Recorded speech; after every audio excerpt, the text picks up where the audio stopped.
We call the social club, looking at the word social specifically. Like, it's for social interaction, but it's also for social impact. And one of the ways in which we create social impact for our community is through Shop Talk. Shop Talk is the access we give to our community through the access that we have as barbers. We get entertainers, athletes, celebrities, influencers in all the time, people that you would call successful.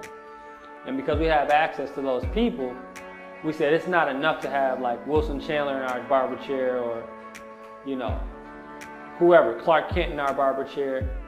It's not enough to just have access to them and look cool on Instagram. We needed to give access to our community, so we started Shop Talk, which is a platform for community engagement, where we have influencers and entertainers come out and tell their story while getting a haircut. And so it's kind of like a TED Talk in a barbershop, where, you know, you have this person that is very successful share that journey, how they became successful, and people learn from those, you know, learn from that information. You know, the barbershop is a place that has historically brought people together. And at a time in our country and at a time in our city where people are being divided, we need more places like the social club to bring people together.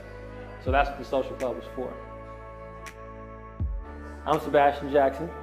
I'm the founder of the Social Club Grooming Company, founded in 2012, one in Midtown Detroit.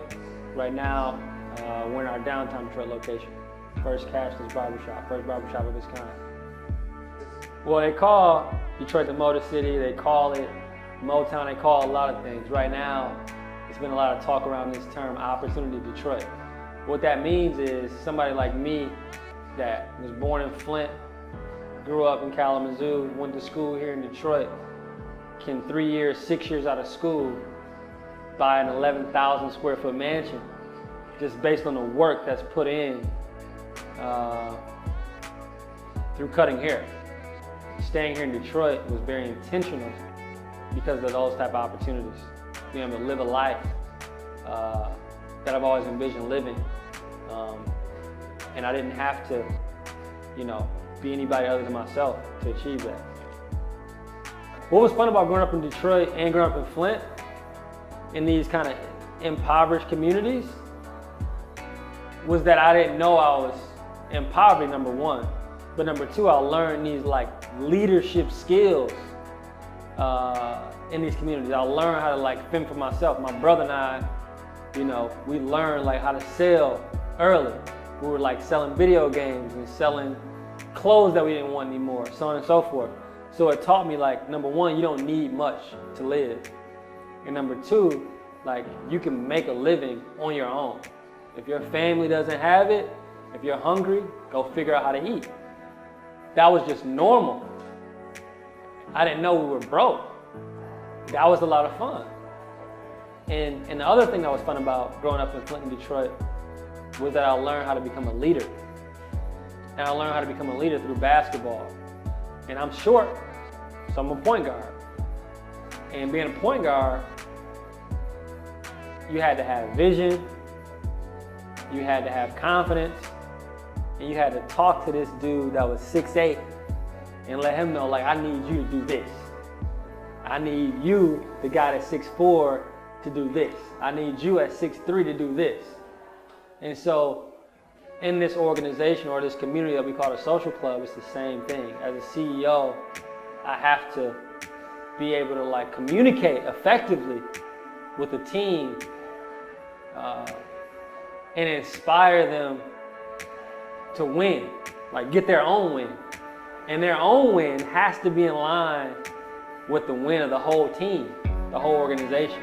I know I'm on track when like their win is my win and my win is their win. I think the old train station being restored is great. I think it's gonna be great for Corktown. I also think the purchasing of the Michigan Central Station is dope because they want to involve us. That'll end up being Ford headquarters. And those are a lot of employees in there, man, that need haircuts. And we're here for them. They'll be able to book online or book in the app, come downstairs and get a haircut on their break, you know? And that place has been vacant for a long time. And I never really imagined like opening up a barbershop inside of there, but it makes a lot of sense now. That's an interesting question. How do I feel about the resurgence of Detroit right now? I feel grateful about the resurgence of Detroit right now because I'm a part of it. So, because Detroit had kind of such a downturn, you have these philanthropic dollars, you have a lot of, you know, wealthy people coming back to the city, and everybody wants to see Detroit City win.